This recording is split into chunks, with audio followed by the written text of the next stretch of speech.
Pourquoi cette exposition à l'Andra? L'Andra a été sollicité par le groupe de recherche archéologique du Cotentin pour monter une exposition sur les vestiges de la Seconde Guerre mondiale dans la Hague. Cette thématique nous a fortement intéressés parce que la problématique de la mémoire est importante sur notre site puisque nous allons être là sur plusieurs siècles. Donc il nous semblait important de pouvoir présenter cette exposition pour parler de ce qui s'était passé dans la région.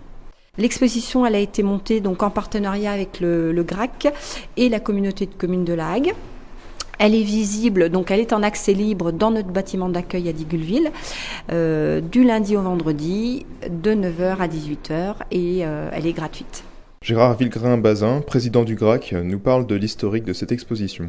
On a démarré ça un petit peu avec l'Institut national de la recherche archéologique préventive, l'INRAP, parce que quand ils sont mandatés pour faire de la recherche archéologique sur des tracés d'autoroutes, des déviations de communes, parfois il y a prescription s'il y a des indices de sites archéologiques de toute période. Et alors au niveau de la Seconde Guerre mondiale, dans certains secteurs, ils trouvaient des choses et ils ne savaient pas trop comment gérer ça au niveau archéologique.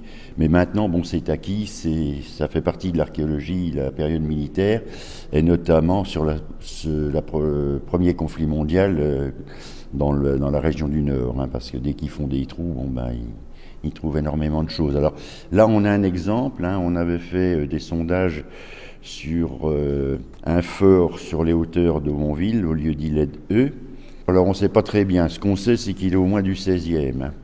Et en fait, quand on a fait les sondages, ça a été occupé par l'armée allemande. Donc on a trouvé quasiment en surface pas mal d'objets de guerre, dont une arme modèle 1907, qui a été utilisée à la Première Guerre mondiale, mais probablement récupérée par l'armée allemande. Elle est arrivée là.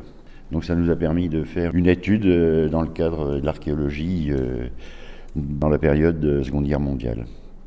On s'est attaché à ne pas présenter d'armes parce que ça n'a aucun intérêt. Il y en a plein les musées et des objets restaurés, il y en a plein les musées aussi. Donc d'un commun accord, on s'est dit on va présenter ce qui peut rester dans les familles et le présenter en l'état. Pour rappel, l'exposition ouvre ses portes du lundi au vendredi entre 9h et 18h au centre d'accueil de l'Andra à Digoulville. L'inauguration est prévue le 9 septembre à 18h.